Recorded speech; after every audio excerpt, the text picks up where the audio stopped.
Mississippi, verano de 1912.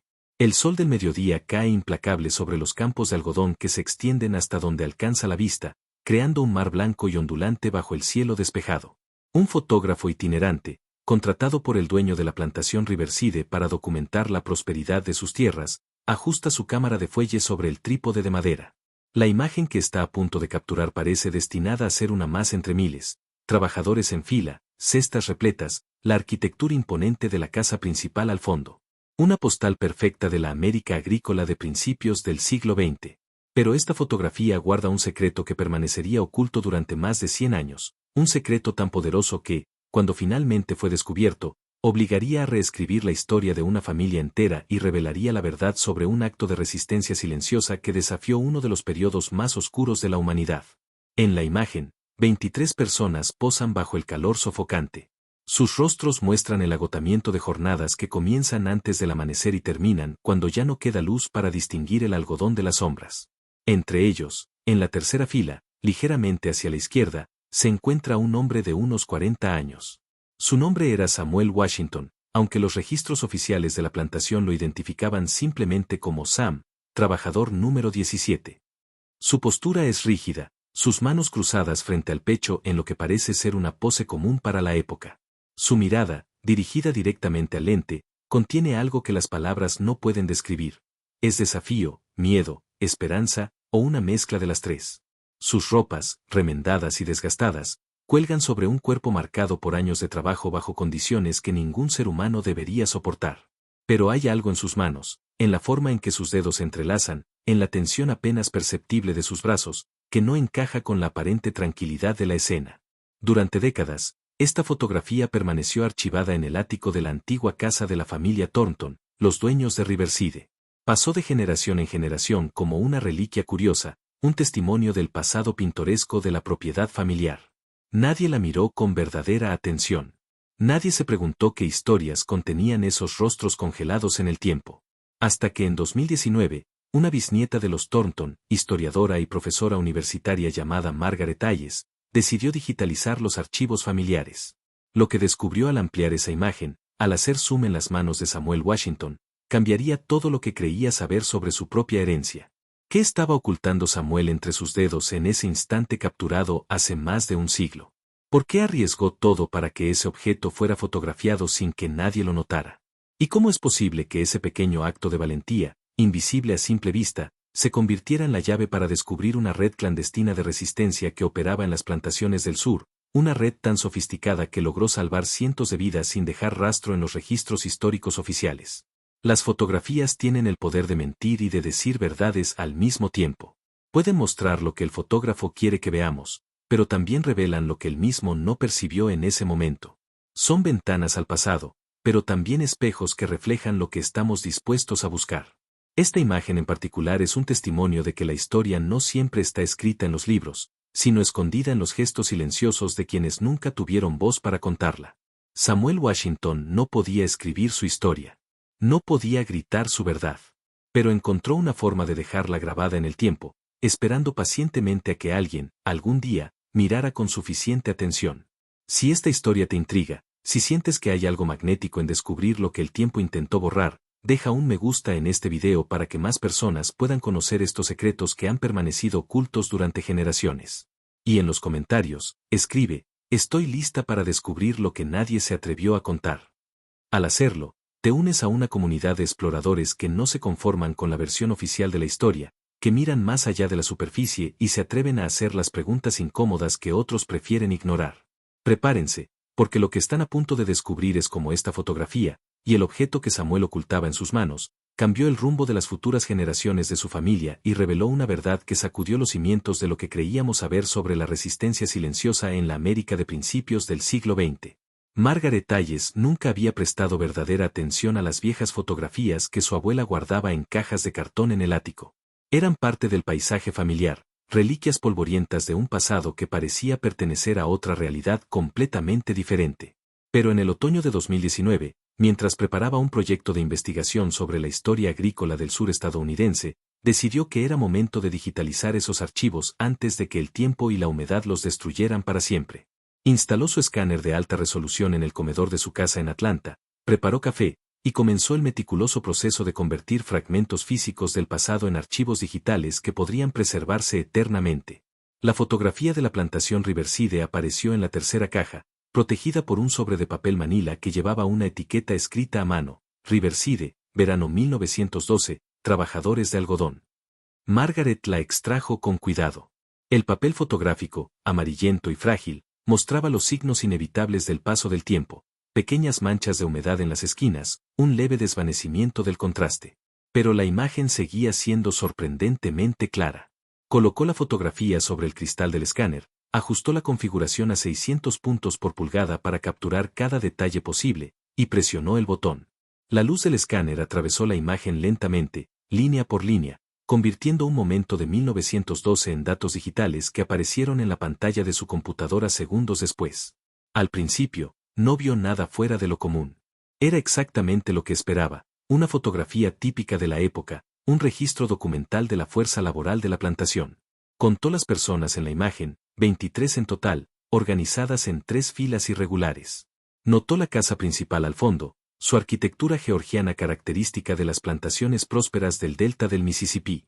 Observó las cestas de algodón, los árboles que proporcionaban la única sombra visible, el cielo perfectamente despejado que sugería uno de esos días calurosos y sin viento típicos del verano sureño. Guardó el archivo con un nombre descriptivo y estaba a punto de pasar a la siguiente fotografía cuando algo llamó su atención. Era algo en la postura de uno de los hombres en la tercera fila. Sus manos estaban cruzadas frente al pecho de una manera que parecía deliberada, casi ceremonial. Margaret había visto cientos de fotografías de la época, y esa postura no era común entre los trabajadores. La gente solía posar con los brazos a los costados, o con las manos en los bolsillos, o sosteniendo herramientas. Pero este hombre tenía los dedos entrelazados de una forma específica, como si estuviera protegiendo algo, pensó Margaret, como si estuviera rezando. Movió el cursor sobre esa sección de la imagen y utilizó la herramienta de zoom de su software de edición. El rostro del hombre se amplió en la pantalla. Sus ojos miraban directamente a la cámara con una intensidad que atravesaba el siglo que lo separaba. Margaret aumentó el zoom al máximo, enfocándose en las manos. La resolución era lo suficientemente alta como para distinguir detalles que habrían sido imposibles de ver en la impresión física. Y entonces lo vio. Entre el pulgar y el índice de la mano derecha, parcialmente oculto por los dedos de la mano izquierda, había un pequeño objeto rectangular. A primera vista parecía ser simplemente una sombra o un pliegue en la tela de su camisa. Pero al ajustar el brillo y el contraste de la imagen, el objeto se hizo más visible.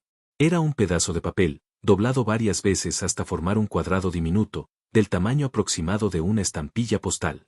El papel era de color claro, casi blanco, y destacaba sutilmente contra la tela oscura de la ropa del hombre. Margaret sintió que su corazón latía más rápido. ¿Qué era ese papel? ¿Por qué ese hombre lo sostenía de esa manera tan específica, ocultándolo pero no completamente, como si quisiera que quedara registrado en la fotografía sin que el fotógrafo o los supervisores lo notaran? Imprimió la sección ampliada de la imagen y la observó bajo la luz natural que entraba por la ventana de su comedor. El papel definitivamente estaba allí. No era una ilusión óptica ni un defecto de la fotografía. Era real, tangible, intentional. Y había permanecido invisible durante más de 100 años, esperando a que alguien mirara con suficiente atención. Esa noche, Margaret no pudo dormir. Su mente daba vueltas sobre las posibilidades. ¿Era un mensaje? ¿Una carta? ¿Un documento? ¿Y por qué arriesgar ser fotografiado con él? En 1912, las plantaciones del sur operaban bajo sistemas que, aunque técnicamente después de la abolición oficial de la esclavitud, mantenían a los trabajadores en condiciones de servidumbre mediante deudas imposibles de saldar, contratos abusivos y violencia sistemática. Cualquier acto de resistencia, por pequeño que fuera, podía resultar en castigos brutales. Sostener un papel no autorizado durante una fotografía oficial era un acto de valentía extraordinaria o de desesperación absoluta. Margaret sabía que necesitaba más información. El hombre en la fotografía no era solo una figura anónima en una imagen antigua, era una persona real con nombre, historia y razones para hacer lo que hizo. Comenzó su investigación donde siempre empezaba: los archivos del condado. Los registros de la plantación Riverside habían sido donados a la Sociedad Histórica del Condado de Bolívar décadas atrás, cuando la propiedad fue finalmente vendida y subdividida en lotes más pequeños. Margaret condujo 3 horas hasta Cleveland, Mississippi, donde los archivos estaban alojados en un edificio de ladrillo rojo que alguna vez había sido el juzgado del condado.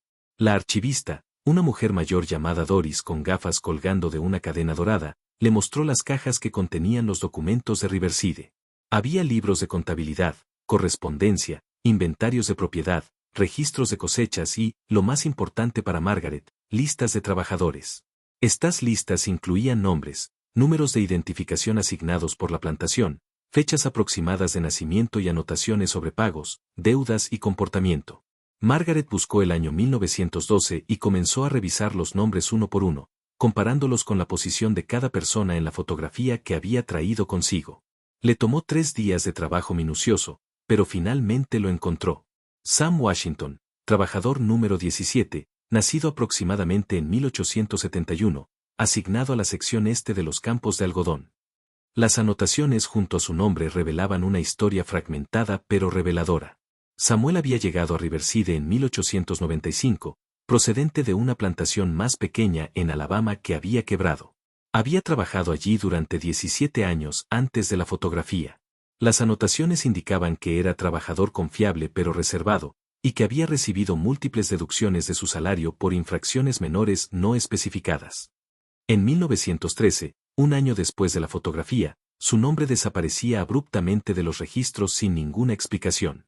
Margaret fotografió cada página relacionada con Samuel Washington y continuó investigando. Buscó en los censos federales de 1910 y 1920, esperando encontrar más detalles sobre su vida.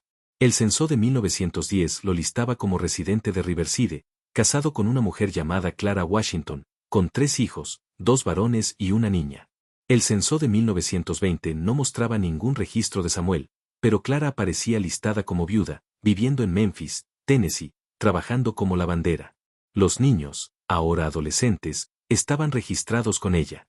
La causa de muerte de Samuel no estaba especificada en ningún documento que Margaret pudiera encontrar. Pero fue en los archivos del periódico local, el Bolivar County Democrat, donde Margaret encontró la primera pista realmente significativa. En la edición del 28 de agosto de 1913, enterrado en la página 6 entre anuncios de productos agrícolas y avisos de subastas, había un breve artículo de 3 párrafos titulado Incendio en Riverside. El texto describía cómo un pequeño incendio había estallado en uno de los almacenes de la plantación durante la noche, destruyendo registros administrativos y equipamiento. El fuego había sido contenido gracias a la rápida acción de los trabajadores, y no se reportaban heridos. Sin embargo, el artículo mencionaba de pasada que un trabajador había desaparecido esa misma noche y se presumía que había huido hacia el norte. Margaret sintió que las piezas comenzaban a encajar. Samuel había desaparecido justo después del incendio. ¿Había sido el incendio una distracción? ¿Una oportunidad para escapar? ¿Y tenía alguna relación con el papel que sostenía en la fotografía un año antes? Necesitaba encontrar a los descendientes de Samuel Washington, si es que existían. Si Clara había llevado a sus hijos a Memphis, tal vez sus nietos o bisnietos todavía vivían en esa zona. Margaret comenzó a buscar en registros genealógicos en línea, en bases de datos de obituarios, en directorios telefónicos históricos. Era como armar un rompecabezas del que solo tenía fragmentos dispersos. Después de semanas de búsqueda, encontró un nombre que parecía prometedor, Marcus Washington, un profesor jubilado de historia afroamericana que vivía en Memphis y que, según su perfil público en un sitio de genealogía, era tataranieto de un Samuel Washington que había trabajado en plantaciones de Mississippi a principios del siglo XX. Margaret le envió un correo electrónico explicando su investigación, adjuntando la fotografía ampliada y preguntando si estaría dispuesto a hablar con ella. La respuesta llegó 2 días después. Marcus no solo estaba dispuesto a hablar, había estado esperando durante años que alguien hiciera las preguntas correctas sobre su tatarabuelo. Margaret condujo hasta Memphis un martes lluvioso de noviembre. La casa de Marcus Washington estaba en el barrio histórico de Orange Mound, una comunidad que había sido fundada por afroamericanos libres en la década de 1890 y que conservaba un profundo sentido de identidad y memoria histórica. Marcus la recibió en la puerta, un hombre de 70 y tantos años con cabello completamente blanco y una sonrisa cálida que contrastaba con la seriedad de sus ojos. «Pase, profesora Hayes. He preparado té y tengo algo que mostrarle». La sala de estar de Marcus era un museo personal. Las paredes estaban cubiertas de fotografías enmarcadas, documentos históricos y diplomas académicos. Margaret reconoció inmediatamente algunas de las imágenes. eran de la misma serie que la fotografía de Riverside, evidentemente parte de un conjunto más amplio que documentaba la vida en la plantación. Pero había otras fotografías también, más personales, más íntimas. Una mostraba a una mujer joven y elegante posando frente a una casa modesta en lo que parecía ser un vecindario urbano. Esa es mi bisabuela Clara, explicó Marcus, señalando la imagen. Tomada en Memphis en 1925, 12 años después de que escapara de Mississippi con sus hijos. Marcus sirvió el té y se sentó en una butaca de cuero gastado que claramente era su lugar favorito. Mi familia siempre supo que había un secreto sobre mi tatarabuelo Samuel. Mi abuela, su hija, murió cuando yo tenía 15 años, pero antes de morir me contó historias que su madre Clara le había compartido en susurros cuando era niña. Historias sobre un hombre valiente que arriesgó todo por la libertad, no solo la suya, sino la de muchos otros. Historias sobre una red secreta que operaba en las plantaciones, ayudando a la gente a escapar hacia el norte, proporcionándoles documentos falsos, dinero escondido y contactos seguros. Y historias sobre un pequeño papel que Samuel sostuvo durante una fotografía, un papel que contenía información que podría haberlo matado si alguien lo hubiera descubierto en ese momento. Margaret sintió un escalofrío recorrer su espalda. ¿Sabe qué contenía ese papel?, preguntó, su voz apenas audible en la quietud de la sala. Marcus asintió lentamente. Eran direcciones. Nombres codificados y lugares seguros donde los fugitivos podían encontrar refugio en su camino hacia el norte. Samuel era parte de lo que llamaban la cadena silenciosa, una extensión del ferrocarril subterráneo original que había operado antes de la Guerra Civil, pero que continuó funcionando de manera más clandestina después de la reconstrucción, cuando las condiciones para los afroamericanos en el sur se volvieron tan desesperadas como lo habían sido durante la esclavitud oficial. Marcus se levantó y caminó hacia un escritorio antiguo en la esquina de la sala. Abrió un cajón y extrajo una caja de metal oxidado, del tipo que se usaba para guardar documentos importantes. Esto ha estado en mi familia durante 4 generaciones, dijo mientras abría la caja con cuidado. Dentro había papeles amarillentos, algunas fotografías adicionales, y un objeto que hizo que el corazón de Margaret se detuviera, un pequeño cuadrado de papel, doblado exactamente de la misma manera que el papel visible en la fotografía de 1912, del mismo tamaño, preservado con un cuidado reverencial. Este es el papel original que Samuel sostenía en esa fotografía, dijo Marcus, su voz cargada de emoción. Después de que escapó en 1913, lo guardó consigo hasta su muerte. Cuando murió en Chicago en 1947, mi bisabuela Clara lo encontró entre sus pertenencias más preciadas, junto con una carta explicando lo que había hecho y por qué. Él quería que sus descendientes supieran la verdad, que entendieran que su vida había significado algo más que trabajo y sufrimiento. Marcus extendió el papel hacia Margaret, permitiéndole sostenerlo con manos temblorosas. El papel era fino, casi transparente en algunos lugares debido al paso del tiempo, y estaba cubierto con una caligrafía minúscula y precisa. Margaret lo desdobló con infinito cuidado. El papel se reveló en secciones, cada pliegue exponiendo más contenido. Lo que vio la dejó sin palabras. No eran solo direcciones, era un mapa completo de la resistencia clandestina. Había nombres codificados, todos relacionados con elementos naturales para evitar sospecha, el roble viejo, la casa del río, el granero del sauce. Había indicaciones de rutas seguras, marcadas con referencias a puntos geográficos que solo alguien familiarizado con la región podría entender. Había números que probablemente indicaban fechas o códigos de identificación. Y en la esquina inferior, escrito con una tinta ligeramente diferente, había una frase en lo que parecía ser una combinación de inglés y un dialecto africano: la libertad vive en quien la busca. Marcus preparó más té mientras Margaret fotografiaba el documento con su cámara de alta resolución, asegurándose de capturar cada detalle, cada marca, cada imperfección del papel que había sido testigo silencioso de un acto extraordinario de resistencia. Cuando finalmente dejó la cámara a un lado, Marcus comenzó a contar la historia completa tal como la había aprendido de su familia y de años de investigación personal. La cadena silenciosa no era una organización formal con estructura jerárquica o membresía oficial, explicó Marcus, sus dedos trazando patrones invisibles en el aire mientras hablaba. Era más bien una red de individuos conectados por la confianza mutua, el sufrimiento compartido y el deseo desesperado de libertad. Operaba en las sombras de las plantaciones del sur entre 1880 y aproximadamente 1925, durante lo que los historiadores llaman la era de Jim Crow. Mientras el mundo exterior creía que la esclavitud había terminado con la guerra civil y la 13ª enmienda, la realidad en el terreno era muy diferente. Los trabajadores estaban atrapados por deudas manipuladas, contratos fraudulentos y la constante amenaza de violencia. Era esclavitud con otro nombre. Samuel Washington había sido reclutado para la cadena silenciosa en 1908, 4 años antes de la fotografía, por un hombre mayor llamado Josiah que había trabajado en Riverside desde antes de la Guerra Civil. Josiah era uno de los nodos centrales de la red, un guardián de conocimiento y conexiones que se remontaban a los días del ferrocarril subterráneo original. Él había visto el carácter de Samuel, su discreción, su inteligencia natural y su capacidad para mantener secretos incluso bajo presión. Durante meses, Josiah observó a Samuel sin decir palabra, evaluando si podía confiar en él con información que, si caía en manos equivocadas, podría resultar en la muerte de docenas de personas. Una noche de invierno, después de una jornada agotadora en los campos, Josiah se acercó a Samuel mientras caminaban de regreso a las cabañas donde vivían los trabajadores. «Hay algo que necesito mostrarte», le dijo en voz baja, apenas audible sobre el crujido de las hojas secas bajo sus pies. Lo llevó a un claro oculto en el bosque que bordeaba la plantación, un lugar que Samuel había pasado 1000 veces sin notar nada especial. Allí, bajo la luz tenue de una luna creciente, Josiah le reveló la existencia de la cadena silenciosa. Le explicó cómo funcionaba, cómo los mensajes se transmitían entre plantaciones utilizando códigos ocultos en canciones de trabajo, patrones de ropa tendida, o pequeños objetos dejados en lugares específicos.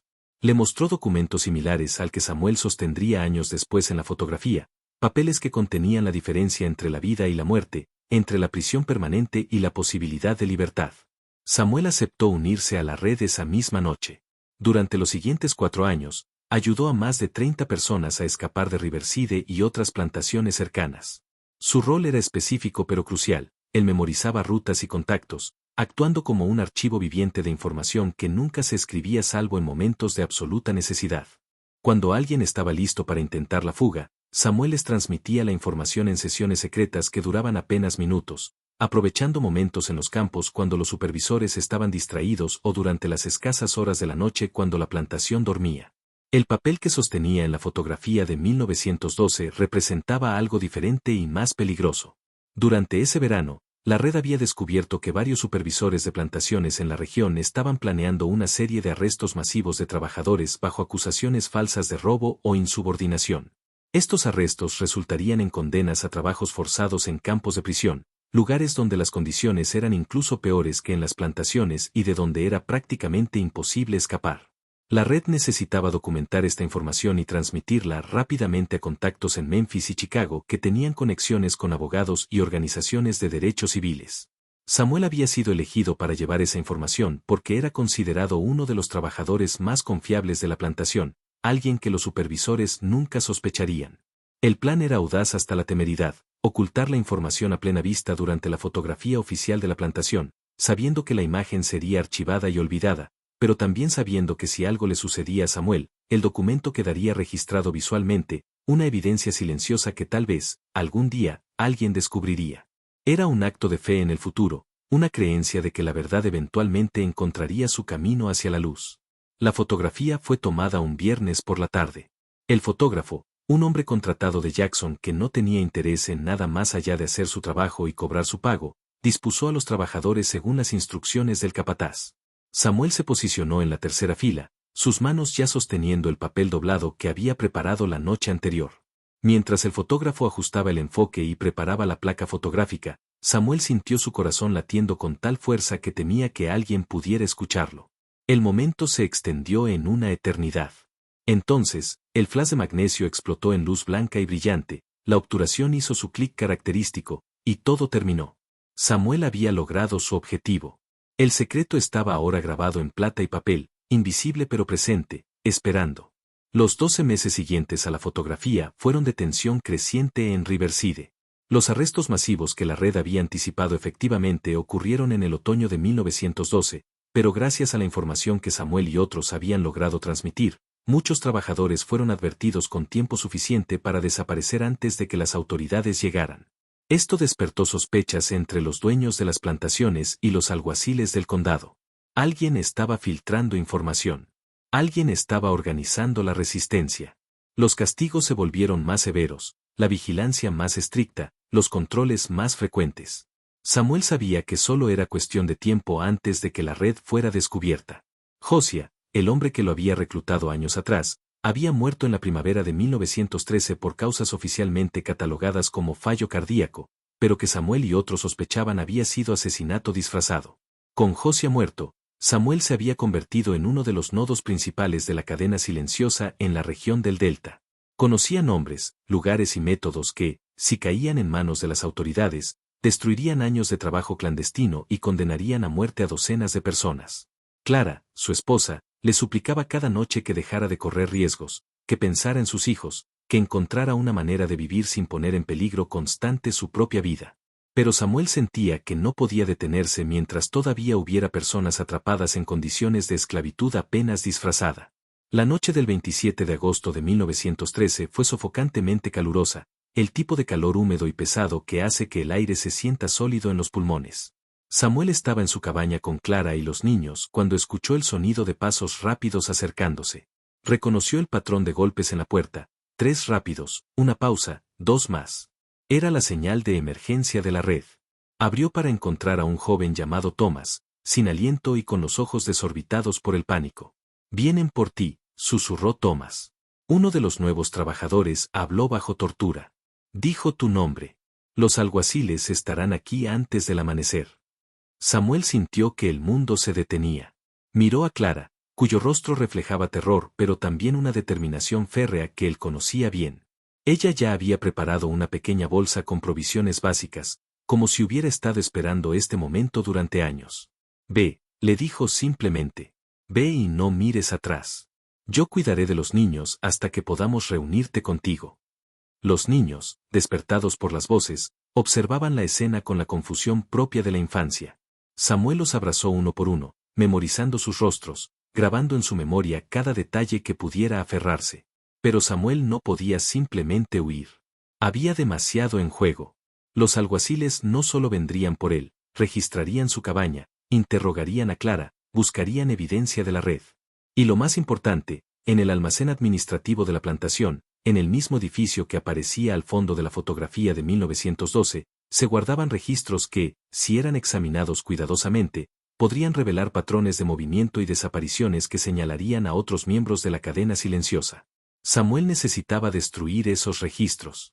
Necesitaba crear suficiente caos y confusión para darle tiempo a Clara de escapar con los niños y para advertir a otros miembros de la red. El plan se formó en su mente con claridad cristalina. Le explicó rápidamente a Thomas lo que debía hacer, ir de cabaña en cabaña, usando las señales de la red, advirtiendo a todos los que necesitaban saber que la cadena había sido comprometida. Mientras tanto, Samuel se dirigió hacia el almacén administrativo.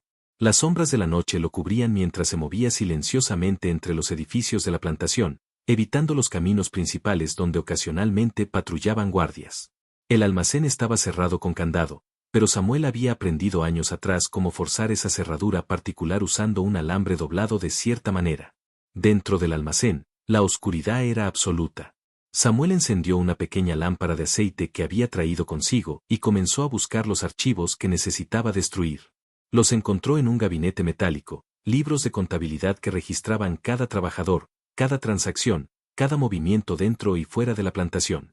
También encontró correspondencia entre el dueño de Riverside y otros propietarios de plantaciones, cartas que discutían el problema de la deserción y proponían métodos más severos de control. Samuel sabía que no tenía tiempo de leer todo, así que tomó una decisión que cambiaría el curso de esa noche. Vertió el aceite de la lámpara sobre los documentos y los estantes de madera, y encendió un fósforo. El fuego comenzó pequeño, casi tímido, lamiendo los bordes del papel con lenguas naranjas y amarillas. Pero en cuestión de minutos, alimentado por décadas de documentos secos y madera vieja, se convirtió en un infierno rugiente. Samuel salió del almacén justo cuando las llamas alcanzaban el techo, proyectando luz naranja brillante contra el cielo nocturno. Las campanas de alarma comenzaron a sonar. Voces gritaban. Gente corría en todas direcciones. En el caos perfecto de ese momento, Samuel Washington desapareció en la noche, convirtiéndose en humo, en memoria, en leyenda. Samuel caminó durante 3 días y 3 noches antes de sentirse lo suficientemente lejos de Riverside como para permitirse descansar verdaderamente. Siguió las rutas que había memorizado durante años de ser parte de la cadena silenciosa, las mismas rutas que había transmitido a docenas de fugitivos antes que él. Caminaba principalmente de noche, ocultándose durante el día en graneros abandonados, cuevas naturales, o bosques densos donde la vegetación era suficientemente espesa como para esconder a un hombre de los perros rastreadores y las partidas de búsqueda que sabía debían estar tras él. El papel que había sostenido en la fotografía de 1912 ya no existía en su forma original. Samuel había cumplido su propósito, transmitir la información que contenía a los contactos apropiados poco después de la foto. Pero había hecho algo que nadie más había creado una copia exacta, transcrita palabra por palabra en otro pedazo de papel que mantenía cosido dentro del forro de su chaqueta. Era su seguro, su prueba, su conexión con el legado de lo que había hecho. Ese papel lo acompañaría durante el resto de su vida, un recordatorio tangible de que su existencia había significado más que simplemente sobrevivir. Su primera parada segura fue en una granja a 50 kilómetros al norte de Riverside, un lugar codificado en la red como el Granero del Sauce. La granja pertenecía a un matrimonio mayor de cuáqueros que había ayudado a fugitivos durante décadas, arriesgando sus propias vidas y propiedad por un principio moral que consideraban más importante que su seguridad personal. La esposa, una mujer llamada Ruth con manos ásperas de trabajo y ojos amables, curó las ampollas en los pies de Samuel, le dio ropa limpia y lo escondió en un compartimiento secreto bajo el granero durante 2 días mientras las autoridades peinaban la región. De allí, el camino continuó hacia el norte en una serie de saltos calculados, cada uno coordinado por la red invisible que conectaba a personas de conciencia a lo largo del sur y hasta las ciudades industriales del norte. Samuel viajó oculto en carretas de heno, en compartimientos secretos de vagones de tren, caminando cuando no había otra opción. En cada parada, encontraba personas que, como él, creían que la dignidad humana valía el riesgo. Algunos eran afroamericanos que habían escapado años atrás y ahora ayudaban a otros. Otros eran blancos que rechazaban el sistema de opresión en el que habían nacido. Había inmigrantes recientes que reconocían en la lucha de los afroamericanos del sur ecos de las opresiones que ellos mismos habían huido en Europa o Asia. El viaje completo tomó 6 semanas. Samuel llegó a Chicago en octubre de 1913, demacrado, agotado, pero vivo. La ciudad era un mundo completamente diferente a todo lo que había conocido. Los edificios se elevaban hacia el cielo en desafío a la gravedad. Las calles bullían con vida a toda hora. Había afroamericanos en todos lados, caminando libremente, trabajando en fábricas, abriendo negocios, viviendo sin el miedo constante que había definido su existencia en Mississippi. Pero Chicago también tenía sus propias formas de opresión, sus propias divisiones, su propia violencia. Samuel descubriría que la libertad era más complicada de lo que había imaginado durante años de soñarla en la oscuridad de las cabañas de Riverside. Su primera prioridad era reunirse con Clara y los niños. Utilizando contactos de la cadena silenciosa que ahora operaban en Chicago, envió mensajes codificados a Memphis, donde Clara había huido con los niños días después del incendio. Los mensajes viajaban lentamente, pasando de mano en mano a través de la red, pero finalmente llegaban. Clara respondió con su propia carta codificada, confirmando que estaban seguros y que comenzarían el viaje hacia Chicago tan pronto como fuera posible. Samuel trabajó en cualquier empleo que pudo encontrar, ahorrando cada centavo para poder establecer un hogar, por modesto que fuera, antes de que su familia llegara. La reunión, cuando finalmente ocurrió en diciembre de 1913, fue tanto alegre como desgarradora. Clara había envejecido años en solo meses. Los niños, aunque resilientes como solo los niños pueden ser, llevaban en sus ojos las cicatrices de haber sido arrancados de todo lo que conocían. Pero estaban juntos. Eso era lo que importaba. Estaban juntos y, por primera vez en sus vidas, tenían la posibilidad de construir un futuro basado en algo más que la mera supervivencia. Samuel nunca regresó al sur. Pasó el resto de su vida en Chicago, trabajando como estibador en los muelles del lago Michigan, criando a sus hijos, convirtiéndose con el tiempo en parte de la gran migración que transformaría las ciudades del norte y la cultura estadounidense en el siglo XX. Los años que siguieron a la llegada de Samuel a Chicago fueron de adaptación constante y trabajo incansable. La familia Washington vivía en un apartamento pequeño en el South Side, en un vecindario que se estaba convirtiendo rápidamente en el corazón de la comunidad afroamericana de la ciudad. El apartamento tenía 2 habitaciones, cañerías que funcionaban solo intermitentemente, y ventanas que dejaban entrar el frío despiadado de los inviernos de Chicago. Pero para Samuel y Clara, era un palacio porque era suyo. Nadie podía entrar sin permiso. Nadie podía sacarlos por capricho. Nadie los poseía. Samuel trabajaba turnos de 12 horas en los muelles, cargando y descargando mercancías de los barcos que atravesaban el lago Michigan. Era trabajo físicamente brutal, pero pagaba lo suficiente para mantener a la familia. Clara trabajaba como lavandera, llevando cestas pesadas de ropa sucia y limpia entre su apartamento y las casas de familias blancas más prósperas en otras partes de la ciudad. Los niños asistían a una escuela segregada donde los recursos eran escasos pero donde, milagrosamente, tenían maestros dedicados que creían que la educación era la llave hacia un futuro mejor. Durante esos años, Samuel mantuvo contacto discreto con lo que quedaba de la cadena silenciosa. La red había sido severamente dañada por las redadas de 1913, pero no había sido destruida completamente. Se había reorganizado, adaptado, evolucionado. Ahora, en lugar de ayudar a fugitivos a escapar físicamente del sur, la red se enfocaba en proporcionar apoyo legal, conectar a migrantes recién llegados al norte con empleos y vivienda, y documentar las atrocidades que continuaban ocurriendo en las plantaciones para que algún día, cuando el tiempo fuera propicio, esa evidencia pudiera ser usada para exigir justicia. Samuel nunca habló públicamente sobre lo que había hecho en Mississippi. Era demasiado peligroso. Aunque estaba físicamente lejos de Riverside, los brazos de la ley y el poder de los propietarios de plantaciones se extendían hacia el norte.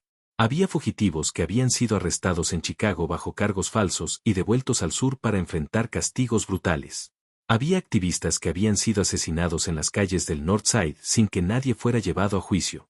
Samuel sabía que su supervivencia y la seguridad de su familia dependían de mantener un perfil bajo, de ser invisible precisamente cuando más quería ser visto y escuchado. Pero en la intimidad de su hogar, con sus hijos reunidos alrededor de la mesa de la cocina en las escasas noches cuando todos podían estar juntos, Samuel les contaba historias. No las contaba como lecciones morales o sermones.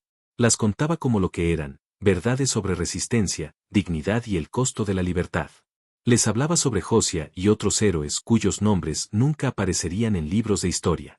Les mostraba el papel que había sostenido en la fotografía de 1912, explicándoles su significado, haciéndoles entender que la historia de su familia era parte de una historia mucho más grande de lucha y supervivencia. Los niños de Samuel crecieron con esas historias en sus corazones. El mayor, James, se convirtió en maestro y más tarde en activista durante el movimiento de derechos civiles de las décadas de 1950 y 1960. El segundo hijo, William, sirvió en la Segunda Guerra Mundial y regresó para abrir un pequeño negocio que ayudaba a otros veteranos afroamericanos a encontrar empleo.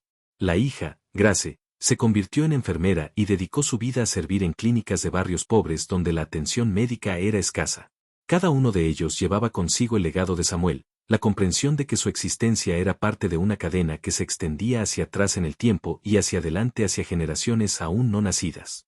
Samuel Washington murió el 15 de marzo de 1947, a los 76 años, en el mismo apartamento del South Side donde había vivido durante más de 3 décadas.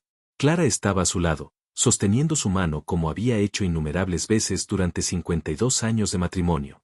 Sus últimas palabras, según Clara le contaría más tarde a sus nietos, fueron: «Lo logramos. Sobrevivimos». Y eso significa algo. Fue enterrado en el cementerio de Lincoln en el South Side, bajo una lápida simple que llevaba su nombre, sus fechas de nacimiento y muerte, y una frase elegida por Clara: «Caminó hacia la libertad para que otros pudieran volar». Después de que Margaret Hayes examinara el documento original que Marcus Washington había preservado durante generaciones, pasó los siguientes meses sumergida en investigación intensiva. Contactó a historiadores especializados en el periodo posterior a la reconstrucción, expertos en la Gran Migración, genealogistas que rastreaban familias afroamericanas, y archivistas en todo el sur que tenían acceso a colecciones de documentos relacionados con las plantaciones y el trabajo forzado. Lo que descubrió fue tanto alentador como desgarrador. La cadena silenciosa había sido mucho más extensa y sofisticada de lo que incluso Marcus sabía.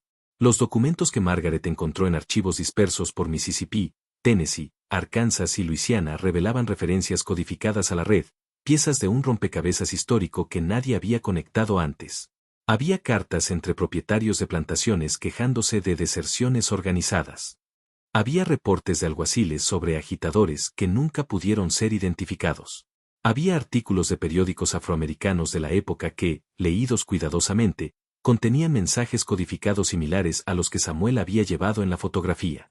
Margaret también descubrió algo que conmovió profundamente tanto a ella como a Marcus: la cadena silenciosa no había sido exclusivamente una operación afroamericana. Había sido verdaderamente interracial e interreligiosa, reuniendo a cuáqueros, católicos progresistas, socialistas, inmigrantes recientes y estadounidenses de varias generaciones que compartían la creencia de que el sistema de trabajo forzado en el sur era moralmente intolerable. Esta coalición secreta había operado durante décadas sin reconocimiento, sin gloria, arriesgando todo por un principio que consideraban más importante que sus propias vidas. El descubrimiento más significativo vino cuando Margaret estaba examinando los registros de la NAACP de Chicago de la década de 1920. Entre los donantes regulares a la organización, encontró el nombre de Samuel Washington, listado modestamente entre cientos de otros. Las donaciones no eran grandes, solo unos pocos dólares cada mes, pero eran consistentes, apareciendo en los registros desde 1920 hasta 1947. Junto con el nombre, había una nota en uno de los documentos: veterano de la cadena silenciosa.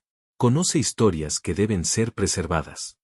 Margaret se dio cuenta de que incluso después de escapar, incluso después de establecer su nueva vida en el norte, Samuel nunca había dejado de luchar. Había simplemente cambiado el campo de batalla. Margaret decidió que esta historia necesitaba ser contada de manera que honrara no solo a Samuel Washington, sino a todos los miembros anónimos de la cadena silenciosa que nunca recibieron reconocimiento por su valentía.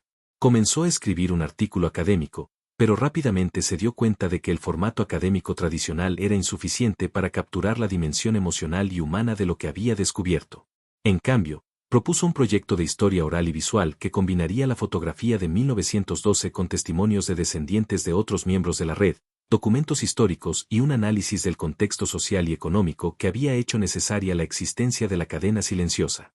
El proyecto atrajo la atención de varias instituciones. El Museo Nacional de Historia y Cultura Afroamericana en Washington expresó interés en exhibir la fotografía original junto con el documento que Samuel había sostenido. Varias universidades ofrecieron financiamiento para expandir la investigación. Y, quizás más significativamente, otros descendientes de miembros de la cadena silenciosa comenzaron a contactar a Margaret después de que artículos iniciales sobre el descubrimiento aparecieron en periódicos locales. Cada uno traía sus propias historias, sus propios documentos familiares preservados, sus propias piezas del rompecabezas. Una mujer de Memphis contactó a Margaret con fotografías de su bisabuelo, quien había sido uno de los contactos de Samuel en Tennessee. Un hombre de Arkansas envió copias de cartas que su tatarabuela, una cuáquera, había escrito describiendo en lenguaje codificado la ayuda que proporcionaba a fugitivos. Una familia de Luisiana compartió un diario que su ancestro había mantenido, documentando los nombres y destinos de más de 100 personas que habían ayudado a escapar entre 1890 y 1920. Lentamente, pacientemente, Margaret y un equipo creciente de investigadores y voluntarios comenzaron a reconstruir la historia completa de la cadena silenciosa. La fotografía de 1912 se convirtió en el símbolo central de este redescubrimiento histórico. No porque fuera la única evidencia visual de la red, sino porque capturaba perfectamente la naturaleza de la resistencia durante ese periodo, oculta a plena vista, realizada por personas comunes que hacían cosas extraordinarias, documentada en momentos fugaces que contenían significados mucho más profundos de lo que cualquier observador casual podría haber imaginado. Samuel Washington, sosteniendo ese pedazo de papel entre sus dedos mientras miraba directamente la cámara, se había convertido en la representación de miles de individuos anónimos cuyo coraje había cambiado el curso de la historia sin aparecer en ningún libro de texto. En el verano de 2021, 2 años después de que Margaret Hayes descubriera el secreto oculto en la fotografía de 1912, el Museo Nacional de Historia y Cultura Afroamericana inauguró una exhibición especial titulada La cadena silenciosa, resistencia invisible en la era de Jim Crow. La fotografía de Riverside ocupaba un lugar central en la exhibición, ampliada a un tamaño mural que permitía a los visitantes ver cada detalle, cada rostro, cada sombra de ese momento capturado hace más de un siglo. Junto a la imagen, en una vitrina climatizada especialmente diseñada, reposaba el documento original que Samuel Washington había sostenido, preservado para las futuras generaciones. La inauguración de la exhibición reunió a más de 200 descendientes de miembros confirmados de la cadena silenciosa, provenientes de todo el país. Marcus Washington estaba allí, por supuesto, junto con sus hijos y nietos. Pero también estaban las familias de Josiah, Thomas, Ruth, y docenas de otros cuyos nombres habían sido recuperados del olvido gracias a la investigación de Margaret. Muchos de ellos se conocían por primera vez, descubriendo conexiones familiares que no habían sabido que existían, comprendiendo que sus historias personales eran hilos en un tapiz mucho más grande. Durante la ceremonia de inauguración, Margaret pronunció un discurso que había preparado cuidadosamente pero que, cuando llegó el momento de entregarlo, modificó hablando desde el corazón. Cuando descubrí por primera vez ese pequeño pedazo de papel en las manos de Samuel Washington, pensé que había encontrado un secreto, dijo, su voz resonando en el silencio atento del auditorio. Pero me equivocaba. No había encontrado un secreto, había encontrado una respuesta. Samuel y miles como él nos estaban respondiendo a través del tiempo, respondiéndonos a nosotros que vivimos en una época donde a veces olvidamos el costo de la libertad, donde damos por sentado derechos que personas como Samuel arriesgaron todo por conseguir. Marcus Washington también habló, compartiendo las historias que su abuela le había contado cuando era niño, historias que durante décadas sonaban como cuentos de hadas o leyendas familiares exageradas, pero que ahora estaban siendo validadas por evidencia histórica concreta. Mi tatarabuelo no era un superhéroe, dijo Marcus, sus ojos recorriendo los rostros de su familia reunida. Era un hombre que tenía miedo, que dudaba, que probablemente quería rendirse 1000 veces. Pero eligió no hacerlo. Eligió creer que su vida podía significar algo más que simplemente sobrevivir. Y al hacer esa elección, nos dio a todos nosotros la oportunidad de estar aquí hoy. La exhibición incluía estaciones interactivas donde los visitantes podían aprender sobre los códigos específicos que la cadena silenciosa utilizaba, escuchar grabaciones de descendientes contando las historias de sus ancestros, y ver documentos originales que revelaban el alcance de la red. Había mapas que mostraban las rutas que los fugitivos seguían desde las plantaciones del sur hasta las ciudades del norte y oeste. Había fotografías de las casas seguras que todavía permanecían en pie, muchas de ellas ahora marcadas con placas históricas. Había ejemplos de la correspondencia codificada que los miembros de la red intercambiaban, con traducciones que revelaban el significado oculto detrás de conversaciones aparentemente mundanas sobre el clima o las cosechas. Pero el elemento más conmovedor de la exhibición era una sala dedicada a los que no sobrevivieron. Porque por cada Samuel Washington que logró escapar y construir una nueva vida, había docenas que fueron capturados, castigados brutalmente o asesinados.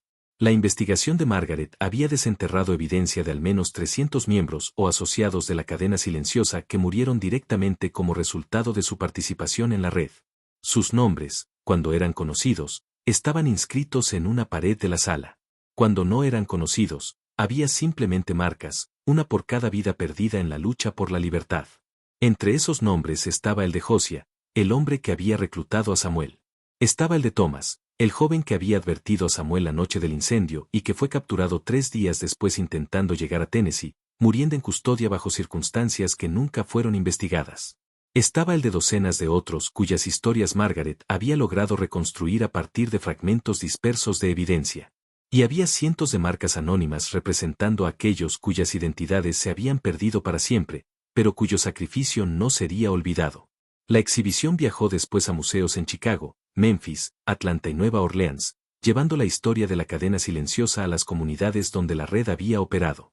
En cada ciudad, más descendientes se presentaron con sus propias historias y documentos, expandiendo continuamente la comprensión del alcance y el impacto de la resistencia organizada durante la era de Jim Crow. Lo que había comenzado con una sola fotografía y un pequeño papel doblado se había convertido en un movimiento de recuperación histórica, devolviendo nombres, voces y dignidad a personas que la historia oficial había borrado o ignorado. Han pasado más de 110 años desde que Samuel Washington se paró bajo el sol implacable de Mississippi y sostuvo entre sus dedos un pedazo de papel que contenía esperanza codificada en direcciones y nombres. Más de un siglo desde que miró directamente al lente de una cámara, sabiendo que estaba arriesgando su vida pero creyendo que valía la pena. Y ahora, gracias a que alguien finalmente miró con suficiente atención, su acto de valentía silenciosa ha sido rescatado del olvido. No estamos hablando simplemente de historia antigua, de eventos distantes que no tienen relevancia para nuestras vidas actuales. Estamos hablando sobre el poder de la resistencia cotidiana, sobre personas comunes que eligen hacer cosas extraordinarias cuando enfrentan injusticia, sobre la importancia de mirar más allá de la superficie de cualquier imagen, de cualquier narrativa, de cualquier versión oficial de los acontecimientos. La fotografía de 1912 nos enseña que la verdad siempre encuentra una manera de emerger, incluso cuando ha sido enterrada bajo capas de silencio, miedo y tiempo. Samuel Washington no podía escribir un libro sobre sus experiencias. No podía dar discursos públicos o participar en manifestaciones. No tenía acceso a abogados o periodistas que pudieran contar su historia. Pero tenía algo más valioso. Tenía determinación para dejar una marca, para asegurarse de que su vida significara algo más que simplemente haber existido. Y encontró la manera de hacerlo a través de un gesto tan pequeño que pasó desapercibido durante más de 100 años, pero tan significativo que, cuando finalmente fue reconocido, abrió las puertas a toda una historia olvidada. Has llegado hasta el final de esta historia, y eso dice algo importante sobre ti. En un mundo donde la atención es cada vez más fragmentada, donde los secretos del pasado compiten con 1000 distracciones del presente, elegiste quedarte. Elegiste escuchar las voces de personas que vivieron hace más de un siglo, personas que enfrentaron horrores que esperamos nunca tener que experimentar, pero que también demostraron un coraje que nos inspira a ser mejores en nuestro propio tiempo. Eres parte ahora de un grupo selecto de personas que entienden que las fotografías antiguas no son solo imágenes amarillentas de gente muerta hace mucho tiempo. Son ventanas hacia vidas completas, complejas, ricas en experiencias y emociones que conectan directamente con nuestras propias luchas y esperanzas. Si esta historia ha cambiado tu forma de mirar las fotografías antiguas, si ahora te preguntas qué secretos podrían estar ocultos en las imágenes de tus propios ancestros o en las colecciones de museos y archivos, deja un comentario escribiendo: esta historia cambió mi forma de mirar las fotos antiguas. Al hacerlo, no solo estás compartiendo tu experiencia, te estás uniendo a una comunidad creciente de personas comprometidas con desenterrar las verdades que el tiempo y las narrativas oficiales intentaron borrar. Somos guardianes de memoria, detectives del pasado, personas que creemos que cada vida tiene valor y merece ser recordada. Comparte este video con alguien que ame la historia, con alguien que tenga fotografías antiguas guardadas en algún lugar de su casa, con alguien que crea, como nosotros, que el pasado no está realmente muerto sino simplemente esperando ser redescubierto. Cada persona que conoce la historia de Samuel Washington es una persona más que entiende el verdadero significado de resistencia y dignidad humana. Cada persona que mira esta fotografía con nuevos ojos es una persona más que no permitirá que estas historias vuelvan a ser olvidadas. Si quieres ser parte de esta misión de descubrimiento continuo, suscríbete a este canal. Porque la historia de Samuel Washington no es única. Hay miles, quizás millones, de fotografías antiguas esperando en archivos, áticos y álbumes familiares, cada una con su propio secreto, cada una con su propia verdad oculta. Cada fotografía tiene un alma, capturada en ese instante cuando el obturador se cerró y el momento quedó congelado para siempre. Y tú acabas de ayudar a despertar una de esas almas, a darle voz nuevamente después de más de un siglo de silencio. En los próximos videos, continuaremos este viaje. Exploraremos más fotografías que esconden secretos, más momentos capturados que contienen verdades más profundas de lo que parecen a simple vista. Veremos retratos de bodas que ocultan tragedias, imágenes de celebraciones que revelan presencias inexplicables, momentos cotidianos que, al ser examinados cuidadosamente, cuentan historias de amor, pérdida, coraje y resistencia. Cada imagen es una puerta hacia el pasado, y nosotros somos los que tenemos las llaves para abrirlas. Samuel Washington miró directamente a esa cámara en 1912, y a través del tiempo, nos miró a nosotros. Nos preguntó sin palabras: ¿mirarán? ¿Verán? ¿Recordarán? Y hoy, más de 100 años después, podemos responderle: sí. Mir Amos. Vimos. Y nunca olvidaremos. Su historia, y las historias de miles como él, vivirán mientras haya personas dispuestas a mirar más allá de la superficie, a hacer las preguntas difíciles, a no conformarse con las versiones simplificadas de la historia que nos han sido transmitidas. Mantén viva tu curiosidad por lo misterioso, lo antiguo y lo inexplicable. Porque en esa curiosidad reside nuestra mejor defensa contra el olvido, nuestra mejor garantía de que las lecciones del pasado informarán nuestras decisiones en el presente y nuestras esperanzas para el futuro.